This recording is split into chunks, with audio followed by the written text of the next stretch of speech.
안녕하세요, 원쌤이에요. 자, 오늘은요 너무 뜸한 것 같아갖고 원쌤이 말하는 BIM 우리 칠판 한번 보실게요. 자, 원쌤이 뭐 이렇게 많이 했어. 오늘의 BIM 소식.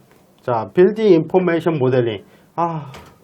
내년부터는 도로공사 토목에서도 BIM의 시대가 열릴 것을 우리는 기대하고 있죠. 원쌤도 굉장히 많은 기대를 하고 있습니다. 근데 우리가 넘어야 될 선이 너무너무 많아. 우리에게 뭐가 있다? 자, 계획이라는 게 있죠. 원쌤은요 계획자야. 자, 계획이라는 거 곧 뭐로 바뀌어야 돼? 전략으로 바뀌어야 돼. 자, 여러분들 플랜 계획이라는 거와 전략이라는 거 문제 아시죠? 자, 계획이라는 거는 그냥 몽상가야. 우리는 어떻게 할 거야 라고 계획을 해. 하지만 전략이라는 건 내가 이 계획을 하나하나 알뜰하게 효율적으로 합리적으로 생산성 있게 실행하는 거 우리 전략이라고 합니다. 자, 그러면 빌딩 인포메이션 모델링 이거에 대한 전략은 뭘까요? 제대로 알아야 되겠죠. BIM에 대해서 우리는 너무너무 몰라요. 잘 몰라. 뭐 누구의 말이 맞다 틀리다 이건 아니야. 당신이 생각하는 BIM이 있을 것이고 원쌤이 생각하는 BIM이 있을 거예요. 서로 생각하는 게 다르기 때문에 다른 거야. 누가 이렇게 해서 틀렸다? 한글부터 다시 배우고 오세요. BIM은 이론적인 부분이고요. 원쌤은 굉장히 오랜 시간 경험을 했기 때문에 원쌤이 빌딩 인포메이션 모델링은 이렇게 기본 베이스로 깔고 갑니다. 그리고 다른 사람은 다르게 생각할 수 있어. 원쌤의 밑바탕은 뭐예요? 결국 BIM 하는 거 기존보다 더 요거 BIM 하는 이유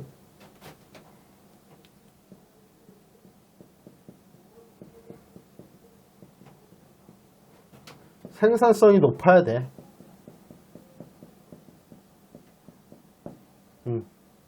우리가 건축 분야건 기계 분야건 토목 분야건 우리가 BIM을 하는 데 있어서 얘를 따라하기, 얘를 그냥 하는 것처럼 부풀려 갖고 막 부풀려서 우리 BIM 했다 홍보 전략 이런 거 아니야. 이제 하지마 이런 거 할 거면요 애초부터 하지 말아요. 우리가 BIM 하는 데에서 목적성이 명확해야 돼요. 나는 이 BIM, 이 어려운 BIM 하는데 어떠한 이유 때문에 이것을 적용한다. 뚜렷한 나의 목적이 있어야 된다는 거야. 그래서 원쌤이 보는 BIM의 베이스는요, 생산성을 높이는 작업. 물론 투자의 의미도 분명히 있습니다. 공짜는 없습니다. 이 세상에. 이 세상에요 공짜 없습니다. 머리 다 벗겨집니다. 그러지 마시고요. 자, 일단은 BIM에 대해서 좀 알아보자고요. 자, 쌤이 맨 처음에 나온 거 빅빔. 자, 얘는 세트야. 1번과 2번은 얘는 하나의 세트인데, 자, 빅빔과 스몰빔. 자, 우리나라의 2006년 원쌤이 활동하던 2006년 BIM 하십시오. BIM은 우리에게 이런 미래를 안겨다 줄 것입니다 라고 막 떠들던 그 시절 조금 지났더니 2008년, 7년, 8년, 9년 이 사이에 BIM이 막 뜨거워질 그때 빅빔과 스몰 BIM에 대한 개념이 딱 나오게 됩니다. 얘는 뭐냐면요, 얘는 어떤 국가적 차원, 국가적 차원이나 어떤 단체 출범으로 인해서 BIM에 대한 어떤 열정이 빡 타올라. 그래서 으쌰으쌰 해갖고서 막 끌어올랐던 거야. 그래서 정부나 어떤 큰 기관에서 BIM의 큰 물결을 펄렁펄렁 이렇게 만들었던 그런 때 빅빔. 그래서 얘는 어떤 국가적 이런데 시스템이라고 보면 돼. 자, 시스템적으로 BIM을 다가서서 제도나 이런 것들이 만들어지는 거. 뭐 이렇게 해석을 했고요. 스몰빔. 스몰빔은 뭐냐면 주체자인 거예요. 내가 디자이너야. 설계야. 그러다 보면 설계에서 이거를 사용하는 거. 회사 단위가 될 수 있고 개인 단위가 될 수 있고 아주 소극적인 거지. 빅빔은 말 그대로 어떤 빌딩 스마트 협회나 이런 큰 단체, 국가적 차원에서 막 BIM에 대해서 좀 권장하는 거고, 스몰빔은 주체자, 진짜 일을 하는 그 베이지, 아주 베이스적인 부분의 사람들이 BIM의 효과, 효율성 이런 걸 보고 스스로 깨달아서 사용하는 거. 그래서 빅빔과 스몰빔 이렇게 있는데, 사실 그래요. 우리나라는 어떤 빅빔을 어떤 큰 나라를 말하는 거예요. 조달청이 됐던 건교부가 됐던 이런 큰 데서 확 밀어야 되는데, 빌어먹어 어떤 의원 새끼 하나가 개소리를 하는 바람에 아직 우리나라는 BIM 같은 거 필요 없다. 개소리 수박씨 발라먹죠. 자, 왜 우리나라 이런지 모르겠어. 정치 완전 후진국이야. 우리나라한테 BIM은 굉장히 필요해요. 왜? 지금 건축이요, 설계시장, 시공 이렇게 있는데 해외 건설사, 해외 설계사들이 우리나라에 와서 영업행위를 할 수 있습니다. 걔네들은 우리보다 더 한참 높은 BIM으로 우리 고객님한테 유혹을 할 건데 우리는 준비가 되지 않아. 봐요. 내년부터 BIM이 이제 막 돼서 큰 돈이 막 보여. 통목에서는 우리 건축 설계 시장보다 어마어마하게 커져. 1조 2조 이렇게 막 조 단위로 움직이는데, BIM에 대해서 이제 좋은 먹잇감이 만들어지는 거야. BIM으로 토목을 하십시오. 그러면 이렇게 보고 있다가 외국놈들이 저기 시장 괜찮네, 우리가 한번 해도 되겠다 하고 막 치고 들어온다는 거지. 어쩔 건데, 나는 준비가 안 돼 있는데. 외주용역 해봤어야 뭔가 하지. 맨날 북치고 장구치고 광고만 하고 맨날 진짜 막 수박 겉핥기 막 있잖아. 하는 척만 하다가 진짜 BM 하려니까 되겠냐고. 안 돼요. 될 리가 없지. 개망신이 안 당하면 다행이죠. 자, 어쨌든 우리는 되게 반대로 간 것 같아. 국가적 차원에서 스몰빔을 한 것 같아. 그리고 스몰빔을 해야 되는 대상자들은 아예 안 해줘. 아예 BIM 관심도 없어. 아직까지도. 원쌤이요, 빅케어 교육연구소에 이제 교육을 듣는 사람들의 평균 연령대가 50대 이상이에요. 50대 이상. 젊은 층들, 심지어는 원쌤 40대, 50대 초반. 이런 원쌤과 같이 학교를 나오고 공부했던 그 조닝 있잖아요. 막 세대를 앞서서 갈 수 있는 그런 건축가들이 빔 안 해. 심지어는 원쌤 학교에서 이렇게 이제 외래 강사님들, 외래 이제 건축사분들 모셔갖고 수업을 하다 보면 빔 하는 사람 없어. 안 하려고 그래. 기가 막힐 노릇이죠. 자, 이거 우리 문제 있어요. 근데 언제까지 문제 있다고 울어댈 수는 없는 거고요. 어쨌든 BIM의 빅빔은 나라적 차원에서 큰 빔, 스몰 빔은 개인적인 실제 사용자가 사용을 하는 거죠. BIM 하겠다. 그래서 위에서부터 이렇게 내려오고 저 밑에서부터 이렇게 올라와서 BIM이라는 어떤 시장이 균등하게 어느 시점에서 만나갖고선 요때 뭐가 돼요? BIM이 저변화 확산이 되는 그런 시기를 맞는다 라고 하는데, 우리나라 아직 갈 길이 굉장히 멉니다. 자, 어쨌든 간에 이렇게 봤을 때 위에서 치고 내려오고 밑에서 치고 올라가면 어느 시점에서 둘이 딱 만나면 이게 바로 일반화되는 시점이야. 저변화 확산이 이때 됐다라고 우리는 할 수 있어. 근데 이론상 이런데 실제로 우리나라는 아주 평행선을 달리고 있죠. CAD는 CAD, BIM 할 사람 하고 단 한 달 하지. 참 문제가 깊어. 자, 세 번째 단계로 넘어오자고요. 자, 세 번째 넘어오니까 오픈빔이래. 오픈빔. 자, 오픈빔. 뭘 열어 자꾸만. 자, 원쌤은 열려 있어. 자, 어떤 계기가 됐냐면, 자, 우리 CAD라는 프로그램, 오토데스크사의 오토캐드, 뭐 지캐드, 뭐 여러 가지 캐드가 이제는 나왔지만 한때는요, 캐드라는 녀석이 거의 뭐 장악을 했죠. 우리 건설뿐만 아니라 기계 분야 뭐 다 장악했다고 봐, 전 세계적으로. 근데 어떤 나라든지 DWG 캐드를 인허가 단계, 나라가 관에서 하는, 나라가 인허가 단계를 하는 관에서 캐드를 받게 한다는 것 자체가 넌센스야. 있을 수 없어. 근데 우리나라는 버젓이 DWG를 관에서 받아. 공무원들 그거 갖고 허가 이거 뭐 프로세스 받는데, 원쌤이 허가를 몇 번 내봤어요. 내가 완전 막 각 시, 군마다 다 달라. 완전 달라. 우리가 2006년 건축이라는 큰 폼, 설계라는 큰 폼에 뭐 도면은 어떻게 하고 다 이렇게 만들어 놨어. 우리나라 계획은 겁나 잘해. 하지만 사건 사고 빵 터지면 누구 다 내 책임이 아니야. 책임 회피 겁나 잘해. 뭔가 일이 터져야지만 뭐가 됐냐 안 됐냐. 계획만 잘하지 나머지는 개판이야. 그래서 우리나라 같은 경우에는 자 뭐 99% 캐드라는 녀석이 관에서 인허가 업무를 할 때 이거를 필수적으로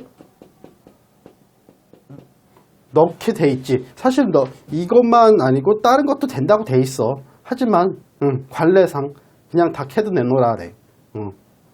딱 이렇게 세움터에 이렇게 딱 보면요, 다 뭘 해도 돼. 하지만 결국에는 기승전 다 필요 없고 전 뭐예요? 캐드로 간다. 차라리 그 BIM을 가지 빨리. 자, 근데 일정 한계 기업에 다 줄 수는 없잖아. 우리 빔툴만 하더라도 뭐 있어? 레빗도 있고 아키캐드도 있고, 자 기타 뭐 폼지도 있고 뭐 하나. 근데 이런 것들을 일개 한 회사를 위해서 독과점을 갖게끔 유도를 하면 안 된다는 거지. 옛날에 우리가 무지했으니까 캐드를 했다 치더라도 지금 시대가 어떤 시대예요? 이제는 더 이상 그러면 안 된다는 거지. 그래서 도면을 확인하는데, 자 우리 이거 보자고요. 자 원쌤의 강의에도 나오지만 말보다는 그림이 좋아. 그렇죠? 그림보다는 텍스트, 글이 더 좋아. 정보 전달력에 저장이라는 건 글이 뛰어나. 그림. 얘 어쨌든 간에 뭐예요? 기본 베이스 2D란 말이야. 근데 이거보다는 3D가 더 좋단 말이지. 3D, 4D, 5D. 이거 뭐예요? 동영상이잖아. 자, 책으로 여러분들이 정보를 습득하는 것보다는 뭐로? 동영상으로, 영화로 내가 정보를 습득하는 게 이해되는 거나 더 뛰어난 건 맞아. 도면 2D로 검토할래? 3D로 검토할래? 당연히 3D를 선택해야지 내가 더 쉽고 빠르게 검토를 할 수 있는데, 그동안 우리는 2D만 했기 때문에 캐드 내놔. 3D 이렇게 주면 무서워해. 얘를 몰라. 원래 2D보다 3D가 훨 낫잖아. 근데도 불구하고 희한하게 3D를 주면 내용을 몰라. 자, 쌤이 봤을 땐 그래요. 우리한테 지금 필요한 건 뭐다? 집중과 투자.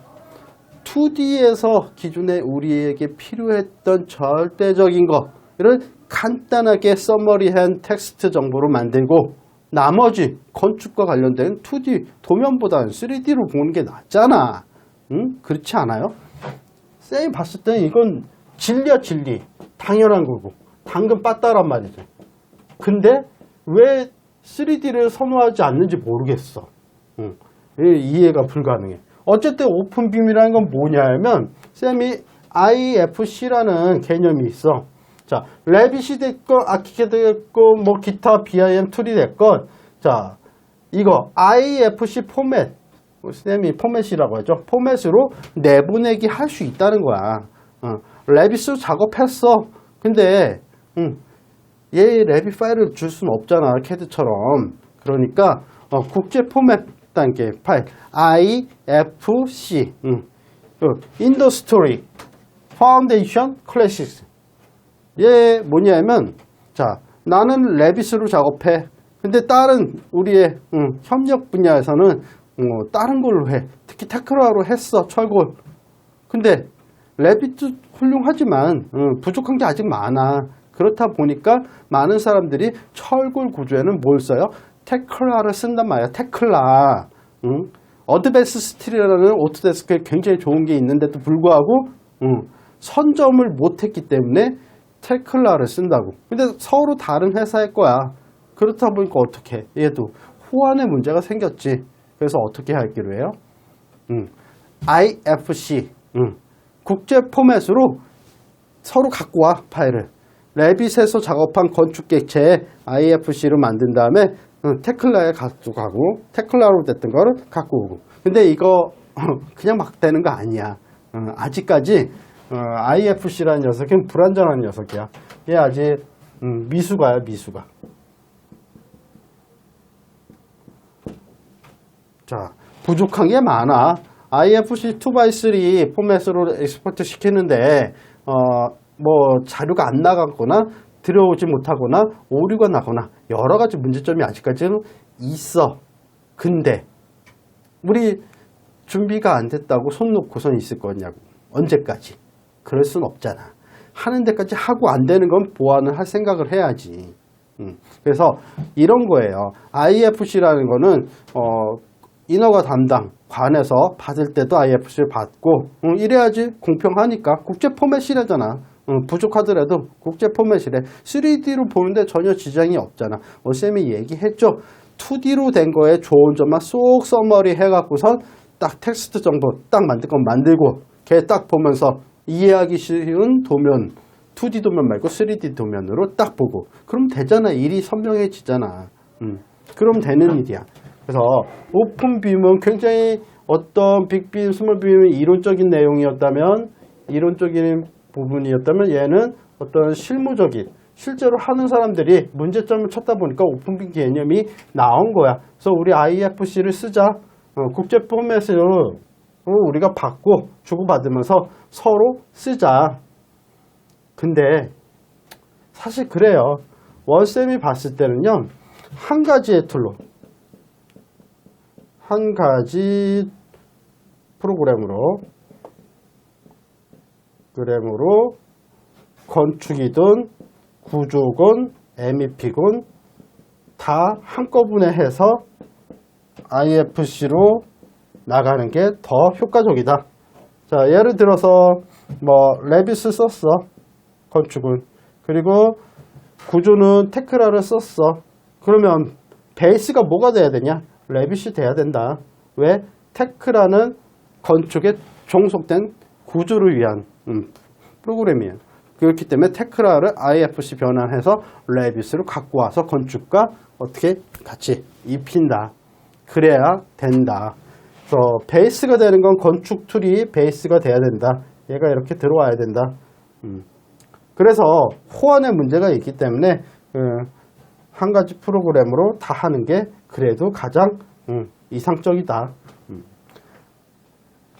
쌤이 이렇게 해서 딱 했는데 사람들이 이제 많이 해봤어. 특히 미국에서 많이 해봤는데 자, 네 번째 단계로 넘어오니까 IPD PD야?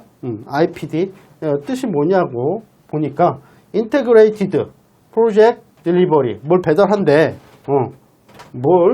자, 쌤이 여기서 얘를 슉 갖고 와서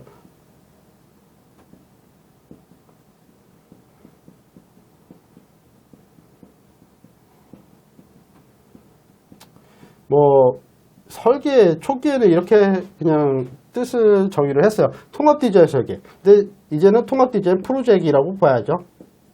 프로젝트. 자, 이게 뭔 말이냐면, 자, 기존에 우리 프로세스 보면 설계 단계에서 요이 땅 해갖고 디자인 했어. 해서 도면 추출해갖고 얘를 딱 줘.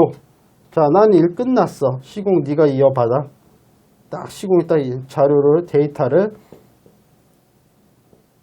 데이터 1. 그래서 여기서 데이터 뭐 2로 되겠죠. 막 했어. 변수가 생기고 뭐 했어. 완공했어. 그럼 완공도서 우리는 데이터 3. 디벨롭 된다고. 점점 얘네들도. 이런 식으로 단계적으로 딱 끊긴단 말이야. 설계는 이제 손 떼면 나 몰라라. 몰라. 그리고 완공했으면 얘 또 이렇게 갈 거란 말이야. 사용자가 이제 신나게 써. 그러면서도 사실 데이터 4가 나와야 돼. 쭉. 근데 단절됐단 말이야. 얘네들이 다 단절됐어. 여기서부터 단절,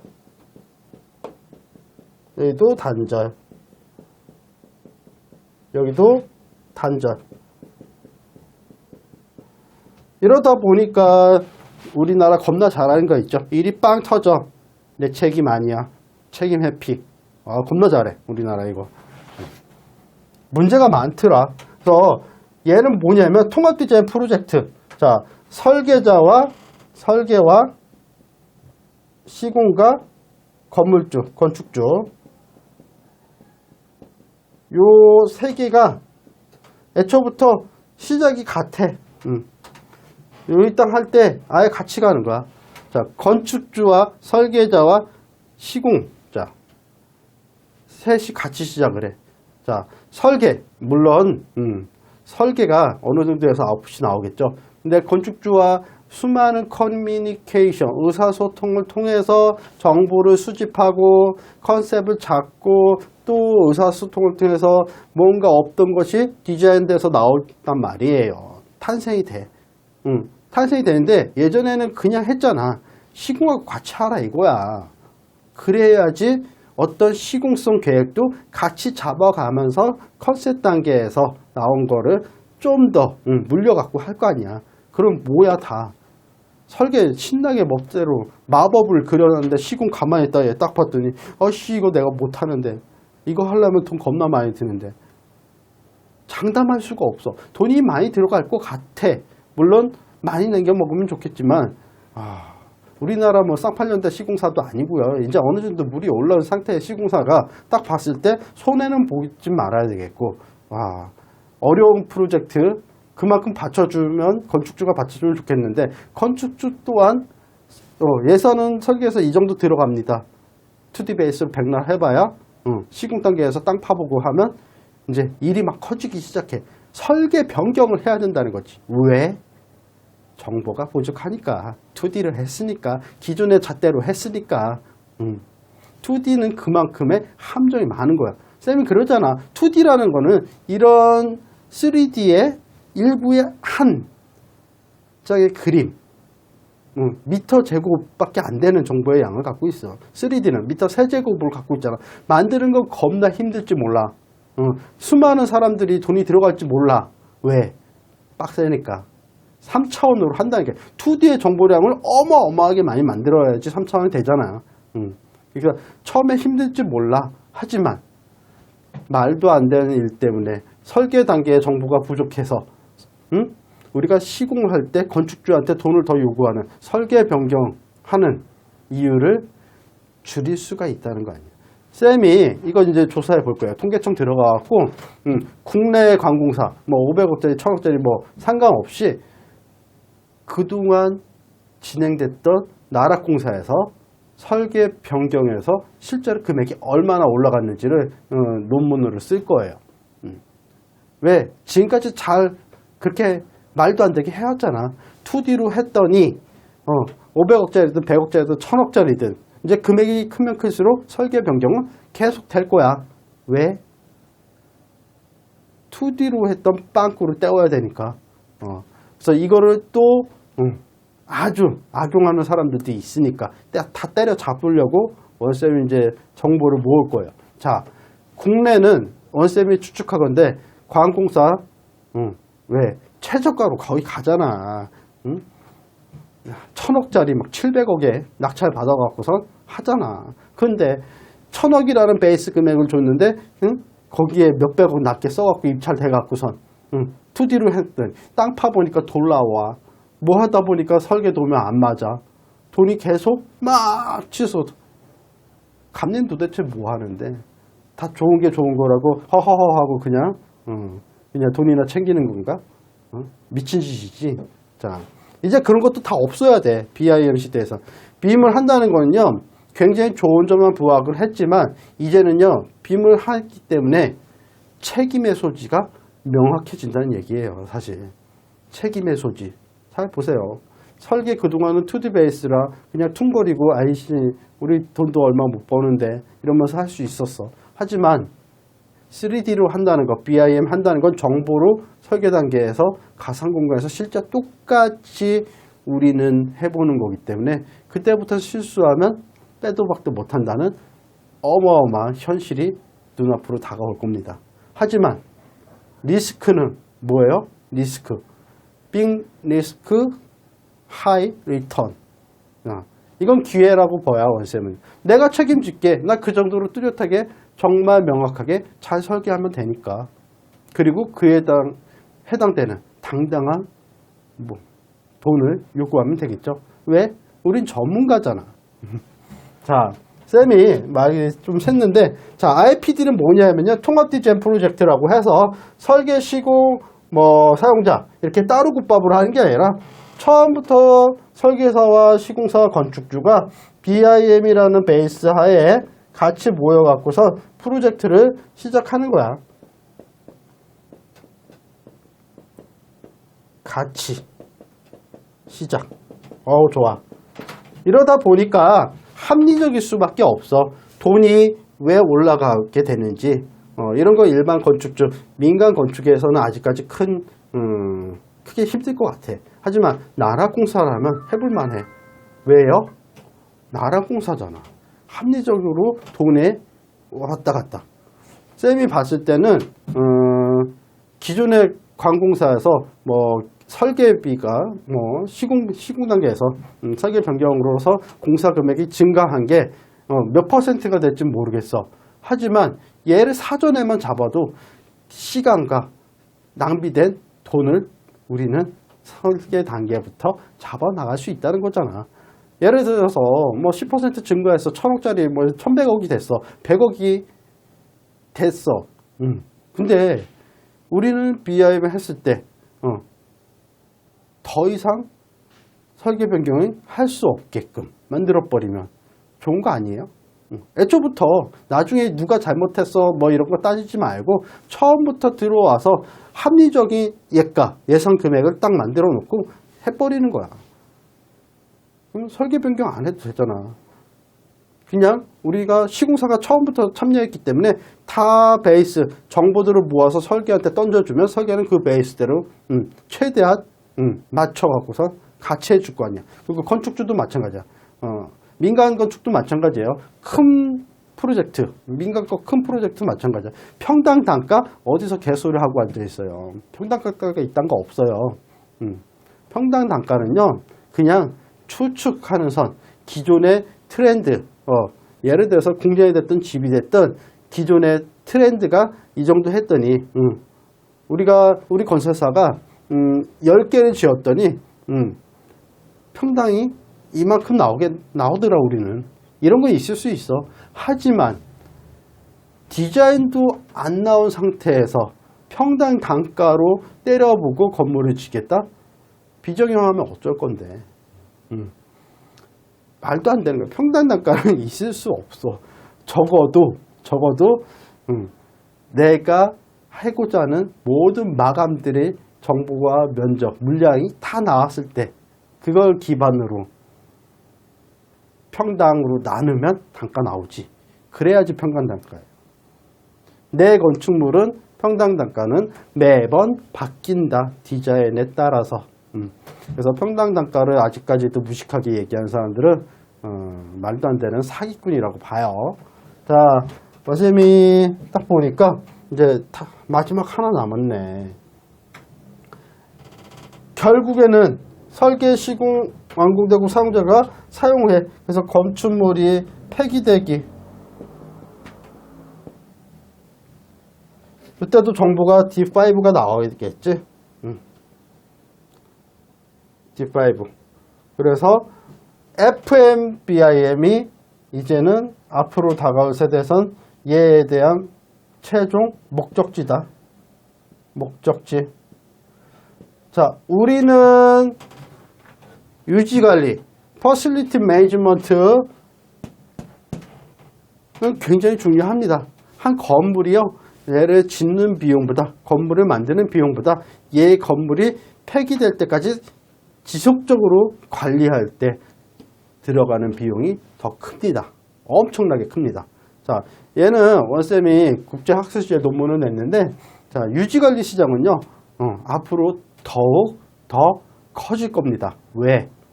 지구는 좁고 건물이 이미 만들어졌고, 우리는 이 건물을 언제까지 다 때려부기고 또 짓고 할 것인가? 신축이 점점 없어진다는 거야. 이제는 리모델링이나 부분적 대수선, 뭐 여러 가지 이유가 있겠지만 유지관리 시장은 굉장히 발전해 나가고 있고, 그 시장은 엄청 큰 시장이야. 근데 그 시장의 베이스는 역시 BIM 하는 게 정보 수집이나 활용이나 그리고 쓰잘데기 없이 돈 낭비를 줄이는데 매우 유용하다. 그렇기 때문에 우리가 최종적으로는 BIM은, 자, 목적지는 FA, Facility Management의 BIM이 될 것이다 라고 원쌤이 이야기를 합니다. 그래서 물론 서두에도 말했지만 사람이에요. 사람이기 때문에 너도 나도 너도 다 다른 생각을 하실 수 있어요. 그래서 네 생각과 내 생각이 다르다고 그것을 뭐라고 할 수는 없는 거예요. 그래서 이 사람이, 그래서 우리는 뭔가 한 학문을 3년 이상 하면 전문가라지만 쌤은 3년 이상 하고 있잖아. 설계부터 시공 그리고 교육까지 다 3년 이상 했죠. 그래서 원쌤이 말하는 BIM 5가지. 자, 정리해 보면요.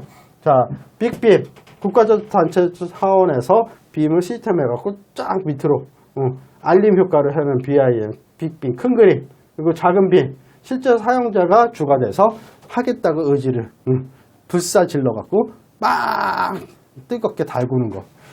이름적인 부분이죠. 오픈빔.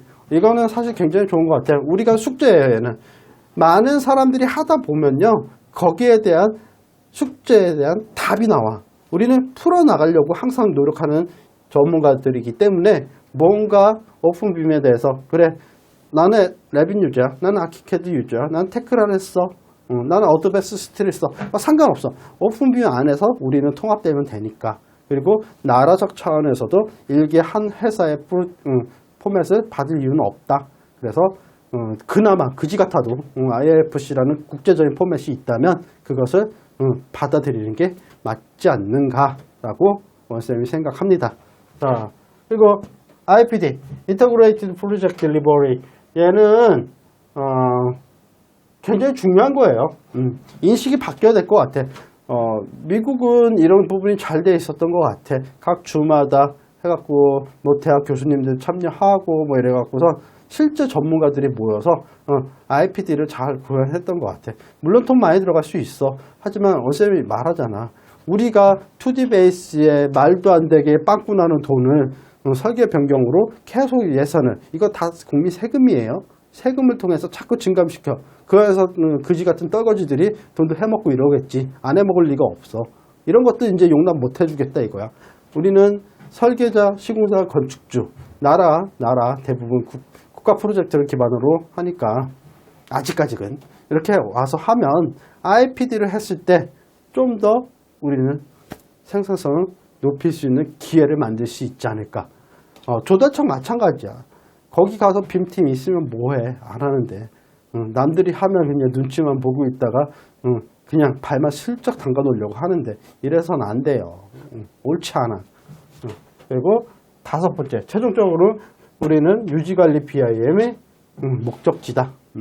그래서 유지관리 시장은 점점 발전할 거고 그 베이스는 BIM 데이터가 돼야 된다. 쌤이 오늘 BIM의 소식, 그래서 오늘의 BIM 소식 해갖고 5가지의 베이스의 이론을 좀 설명을 해봤는데요. 여러분들, 원쌤이 말하는 게 다 정답은 아닙니다. 정답 따위는 없습니다, 우리 건축에. 하지만 우리가 요구하는 거, 우리가 추구하는 건 뭐다? 원쌤이 추구하는 건 뭐다? 바로 이거 계획과 전략. 우리 설계든 시공이든 기타 뭐 토목이든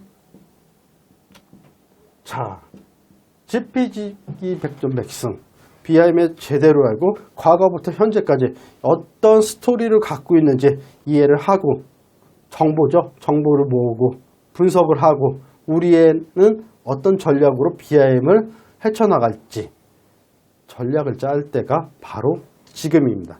원쌤은 오늘 여기까지 하고요. 다음번에 새로운 모습으로 다시 찾아오겠습니다. 오늘은 여기까지 갑니다.